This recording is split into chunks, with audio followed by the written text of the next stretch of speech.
বন্ধুরা, আজকে রিজনিং ক্লাসে 10টি কোশ্চেন থাকছে এবং ক্লাস আমাদের আজকে মক টেস্ট আকারে থাকবে। তো প্রতিটি কোশ্চেনকে নিজের থেকে অবশ্যই অ্যান্সার করবে এবং ভিডিও শেষে অবশ্যই কমেন্ট করে জানাবে যে কতগুলো তোমরা কারেক্ট অ্যান্সার করতে পারছো। প্রিভিয়াস যে ক্লাসগুলো হয়ে গেছে সেগুলো দেখো তোমাদের প্লেলিস্ট করা আছে, প্লেলিস্ট ভিজিট করে সেই ক্লাসগুলোকে অবশ্যই দেখে নেবে। ফার্স্ট কোশ্চেন কি আছে আমাদের এখানে, কোন দুটি চিহ্ন পরস্পর স্থান বিনিময় করলে সমান সমান চিহ্নের উভয় পক্ষের মান সমান হবে?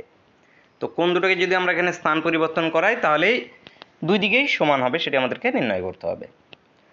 তো আমরা কীভাবে করব, অপশান এক এক করে চেক করব আমরা। তো চেক করার ক্ষেত্রে কখনো যেটা আছে কোশ্চেনকে খাতায় টুয়ে করতে যাবে না, খাতায় টুয়ে করতে গেলে কিন্তু অনেক সময় কিন্তু নষ্ট হবে। যেটা আছে তোমাদের ভার্বালি মুখে মুখে ক্যালকুলেশন করতে হবে। তো দেখো এখানে যদি আমরা ভাগকে যদি গুণ করে দিই, মানে এই গুণটা ভাগ চিহ্ন হয়ে যাবে এবং এই ভাগটা যেটা আছে এটা গুণ চিহ্ন হয়ে যাবে, এভাবে হয়ে যাবে। তো প্রথমত বডমাস ফর্মুলা অনুযায়ী আমাদের ভাগের কাজ হয়।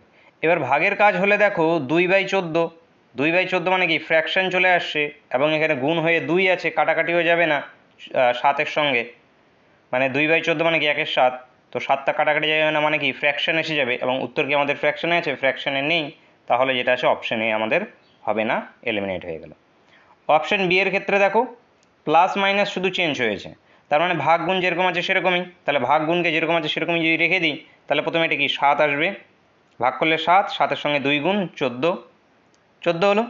এবার 14-র জায়গায় থেকে প্রথমে এটা প্লাস হয়ে যাবে, তাহলে 14-র সঙ্গে যদি 10 প্লাস করে দিই তাহলে কত এসে যাবে আমাদের 24, 24-এর থেকে 5 মাইনাস করে দিলে এসে যাবে আমাদের কত 19, তাহলে এটাও হবে না। অপশান সিটাকে যদি দেখি, গুণ চিহ্ন এবং প্লাস চিহ্ন স্থান পরিবর্তন করছে, তার মানে ভাগটা ভাগই থাকছে, তাহলে এটাকে যদি ভাগটাকে ভাগ যদি রেখে দিই তাহলে এখানে কত চলে আসবে 7 এবং এই প্লাসটা হয়ে যাবে কি গুণ, তাহলে গুণের কাজ আগে হবে, তাহলে 5 7 35 এবং এখানে কি গুণের জায়গায় যোগ চলে আসবে, যোগ চলে আসবে এখানে, তাহলে এখানে 35 যোগ যেটা আছে আমাদের কত এসছে, এটা যোগ চলে আসলো, এটা 35-এর সঙ্গে এই 10কে যোগ করব, এটা মাইনাস আছে এখানে, তো 35-এর সঙ্গে যদি যোগ করে কত আসবে 45, 45 মাইনাস 2 করলে 43 আসবে, তো এটাও আমাদের উত্তর হবে না। তাহলে পড়ে থাকলে কি option D, option D correct answer. Direct ভেবে করে নিতে পারো অথবা যেটা আছে ক্যালকুলেট করতে গেলে ক্যালকুলেট করো। মাইনাসটা হয়ে যাবে আমাদের ভাগ, ভাগ হয়ে গেলে এটা কত চলে আসবে 5, 5-এর সঙ্গে যদি আমরা 14 গুণ করি 5 14 70, 70 এখানে 70-এর সঙ্গে 5 যোগ করবো কত 75, 75 থেকে আমরা কি ভাগটা কি মাইনাস হয়ে যাচ্ছে মানে 2 মাইনাস করে দেবো, এসে যাবে কত 73, তো উত্তর আমাদের অপশান ডি। নেক্সট কোশ্চেন, নিচের চিত্রে মোট কয়টি ত্রিভুজ আছে বলো, প্রত্যেকে যেটা আছে কাউন্ট করবে, কাউন্ট করে ঠিক হোক ভুল হোক নিজের থেকে অবশ্যই কাউন্ট করবে, শুধু বারবার করে বলে থাকি শুধু সলিউশন দেখলে হবে না, নিজেকে প্র্যাকটিস করতে হবে। কটা আছে এখানে আমাদের দেখো, এই যে বক্স এভাবে কাটা দেওয়া আছে, কটা থাকবে এখানে তাহলে 8টা, এইখানে একটা আছে এরকম, এখানে 8টা, এইদিকে একটা আছে 8টা, এদিকে আর একটা আছে 8টা, তাহলে এখানে আমাদের কত চলে আসলো 8টা 8টা করে 4 8 32টা। আবার দেখো বড় একটা বক্স আছে, এই যে বড় ক্ষেত্র, এই দিক থেকে এই দিক থেকে দেওয়া আছে, তো বড়টা তো আসবে কটা আমাদের 8টা, এই সব মিলিয়ে আছে আমাদের 5 8 40টা, 40টা এখানে বন্ধুরা ত্রিভুজ আছে, 40 উত্তর হবে, উত্তর আমাদের অপশান সি। নেক্সট কোশ্চেন, 5 জন লোক এক সারিতে তোমার দিকে মুখ করে বসে আছে, তারপর আমাদের কিছু কন্ডিশন দেওয়া হয়েছে, ওয়াই এক্সের বাঁ দিকে, জেড ডাব্লিউ জেডের ডান দিকে, ভি এক্সের ডান দিকে, ডাব্লিউ ওয়াইয়ের বাঁ দিকে, যদি জেড সারির কোনো এক প্রান্তে বসে থাকে তাহলে কে মাঝখানে আছে। তো এই যে আমাদের স্ট্রেট লাইন নিচ্ছে, এবার কি তোমার দিকে মুখ করে বসে আছে মানে কি তুমি কোন দিকে আছো, তুমি নিজেকে ভাবো, তুমি মোবাইল দেখছো, তুমি কি তুমি এইভাবে আছো নিচের দিকে, তোমার দিকে মুখ করে বসে আছে এইভাবে। তো এখানে যদি তোমার দিকে মুখ করে, নর্মালি এটা আমাদের কী হয় বাঁ দিক হয়, এটা হয় ডান দিক, কিন্তু যদি তোমার দিকে যদি মুখ করে থাকে, সবার যদি মুখ নিচের দিকে থাকে, তাহলে ধরে নাও তুমি এই দিকে বসে, তাহলে তোমাদের বাঁ দিকটা কোনটা হয়ে যাবে, বাঁ দিকটা হয়ে যাবে এটা, ডান দিক হয়ে যাবে এটা, এরকম উল্টে যাবে এখানে। যদি নিচের দিকে থাকে, উপরের দিকে থাকলে নর্মালি যেরকম নিজেকেই ভাবো যে উপর দিকে বসে তোমার ডান হাতে এইদিকে পড়ছে, তাহলে এটা ডান দিক হতো, এটা বাঁ দিক হতো। তো এবারে দেখো এক এক করে লাইনগুলোকে পড়ো, ওয়াই এক্সের বাঁ দিকে আছে, তো ধরে নাও এইখানে ওয়াই আছে, ওয়াইকে কি বলা হয়েছে এক্সের বাঁ দিকে, তাহলে এক্সটা কোথায় আছে, এক্স আছে এখানে, তাহলে এক্সের এই যে বাঁ দিকে কে ওয়াই। ডাব্লু জেডের ডান দিকে আছে, তো যে কোনো এক জায়গায় ডাব্লুকে নিতে পারো, কিন্তু আমি তোমাদেরকে বলি যে এটা এইভাবে নেবে না, এই লাইনের কাজ আমরা পরে করব। এক্স এবং ওয়াই রিলেটেড আরও কিছু না কিছু আছেই কোশ্চিনে। পরের লাইনটায় দেখো ভি যেটা আছে এক্সের ডান দিকে আছে, এক্সের ডান দিকে আছে ভি, তার মানে ভি আছে এখানে। তারপর ডাব্লু ওয়াইয়ের বাঁ দিকে আছে, ওয়াইয়ের বাঁ দিকে কে আছে এখানে, এই যে ওয়াই, এর বাঁ দিকে এই যে ডাব্লু। এবার দেখো ডাব্লু, এবার এই লাইনটার কাজ করিনি আমরা উপরের লাইনটা, ডাব্লু জেডের ডান দিকে আছে, ডাব্লু যেটা আছে জেডের ডান দিকে আছে, তাহলে জেড কোথায় আছে, জেড এখানে আছে, এর ডান দিকে ডাব্লু। এবার দেখো যে জেড ওই সারির কোনো এক প্রান্তে আছে, দেখো জেড নিশ্চয়ই এক প্রান্তেই আছে এখানে, তাহলে কে মাঝখানে আছে, তো এইদিকে দুই বাদ এইদিকে দুই বাদ, মাঝখানে আছে কে ওয়াই, তাহলে ওয়াই বন্ধুরা এখানে উত্তর, উত্তর আমাদের অপশান সি, অপশান সি এখান থেকে কারেক্ট অ্যান্সার। নেক্সট কোশ্চেন, লুপ্ত সংখ্যা নির্ণয় করতে হবে, বলো প্রত্যেকে বলো, 10 সেকেন্ড সময় থাকছে, পারা উচিত সকলেরই।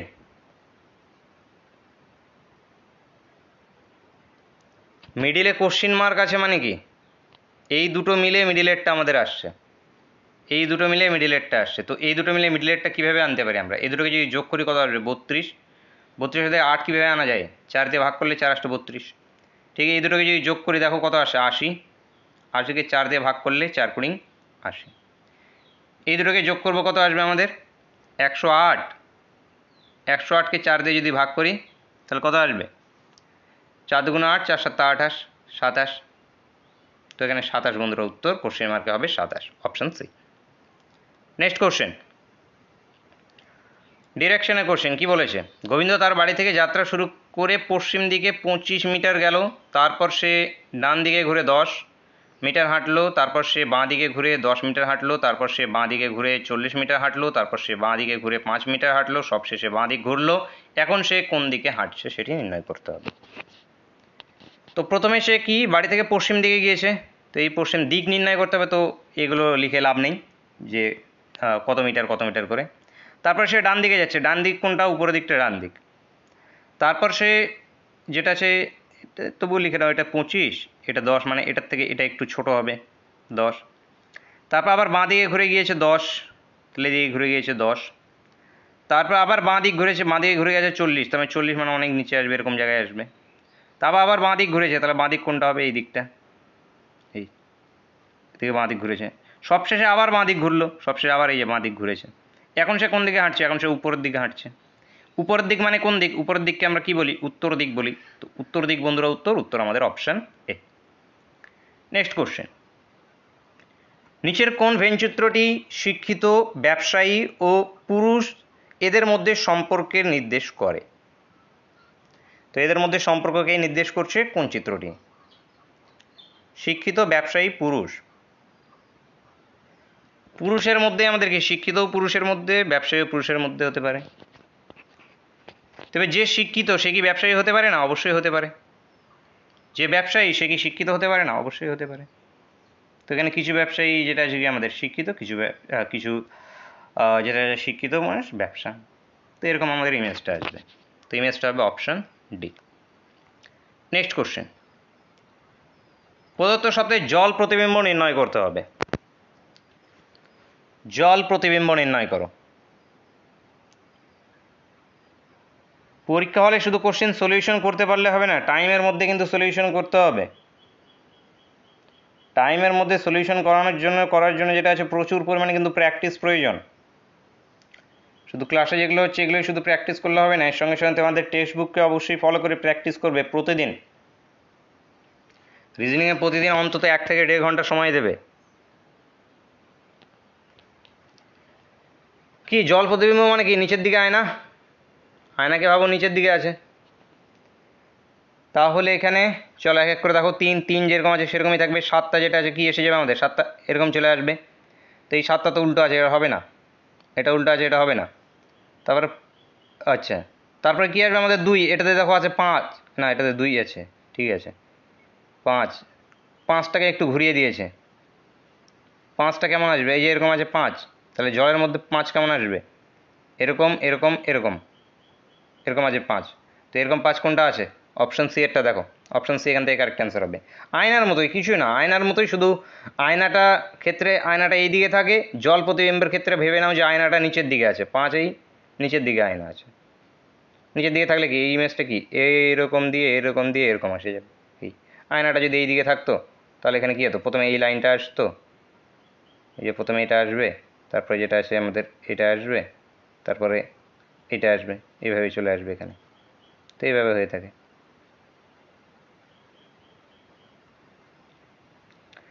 তো এখানে আমাদের উত্তর কী আসবে, আমাদের option C. Next question, pituitary গ্রন্থি স্থূল মস্তিষ্ক, থাইরয়েড গ্রন্থি কোথায়? বলো, থাইরয়েড গ্রন্থি কোথায় থাকে? জিকের কোশ্চেন।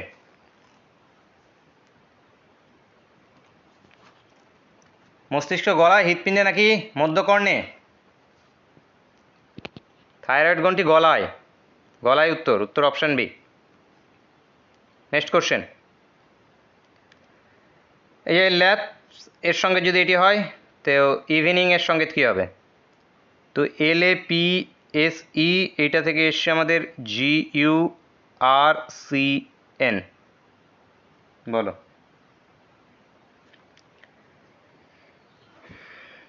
পিছনে দেখতে পাবো EFG STU PQR ABC LMN এইভাবে। তাহলে এভরিথিং পিছনের দিকে GHI প্রথমে, NOP IJK, দেখো এখান থেকে শুধু পেয়ে গেছে উত্তর, এই যে এটা উত্তর অপশান ডি। বা এইগুলোতে এটা ID, এটা তো হবে না, এটা তো হবেই না, জি দিয়ে শুরু হচ্ছে, তো আই দিয়ে এটা শুরু হচ্ছিলো, আয়ের পর এখানে কে ছিল, তো বা এগুলো করারই প্রয়োজন নেই, তো আমরা এখানে টাইম আছে আমরা করি। NOP EFG VWX EFG, দুই পিছনের দিক থেকে দুই ঘর করে প্লাস হচ্ছে। নেক্সট কোশ্চেন, ইংরেজি অভিধান অনুযায়ী শব্দগুলিকে পরপর সাজালে কোন শব্দটি চতুর্থ স্থানে বসবে? নির্ণয় করো। তো এগুলোকে অভিধান অনুযায়ী যদি সাজায় তাহলে 4 নম্বরে কোনটা আসবে সেটা আমাদেরকে ফাইন্ড আউট করতে হবে। তো দেখো এখানে RE আচ্ছা ই প্রথমে আসবে, তারপর পি আছে, তাহলে প্রথমে আসবে আমাদের PE, তারপরে ডি এরটা প্রথমে আসবে, তারপরে এ এরটা আসবে, তারপর আচ্ছা REV, তো ভি প্রথমে আসবে, তাই EFGH পরে আসে, তার মানে ই এরটা আসবে, তারপর আমাদের বি এরটা, তারপর আসবে আমাদের সি এরটা। তাহলে 4 নম্বরে কোনটা আছে? বি এরটা আছে 4 নম্বরে। ইংরেজি অভিধান অনুযায়ী চতুর্থ স্থানে আসবে অপশান বি এরটা, অপশান বি বন্ধুরা কারেক্ট অ্যান্সার। নেক্সট কোশ্চেন, আজকে ক্লাসের শেষ কোশ্চেন এবং তোমাদের জন্য হোমওয়ার্কের কোশ্চেন। কে কতগুলো কারেক্ট অ্যান্সার করতে পেরেছো সেটা অবশ্যই কমেন্ট করে জানাবে। এই কোশ্চেনগুলো ফার্দার পরবর্তীতে যদি প্র্যাকটিস করতে চাও, ক্লাসের PDF তোমরা আমাদের টেলিগ্রাম গ্রুপ থেকে সংগ্রহ করে নিতে পারবে, লিঙ্ক ভিডিও ডিসক্রিপশনে প্রোভাইড করা আছে, সেখান থেকে টেলিগ্রাম গ্রুপে অবশ্যই জয়েন্ট হয়ে যাবে। তো কোনটি বেমানান এখানে আমাদের? লুডো, দাবা, পোলো, যেটা আছে ক্যারাম। তো বলো এখানকার মধ্যে কোন খেলাটা আমাদের বেমানান খেলা? তো একটু ভাববে তাহলে উত্তর পেয়ে যাবে। তো কী অ্যান্সার হচ্ছে, সঙ্গে সঙ্গে কারণটা কি সেটাও অবশ্যই কমেন্ট করে জানাবে। তো বন্ধুরা দেখা হচ্ছে নেক্সট ক্লাসে। Thank you for watching.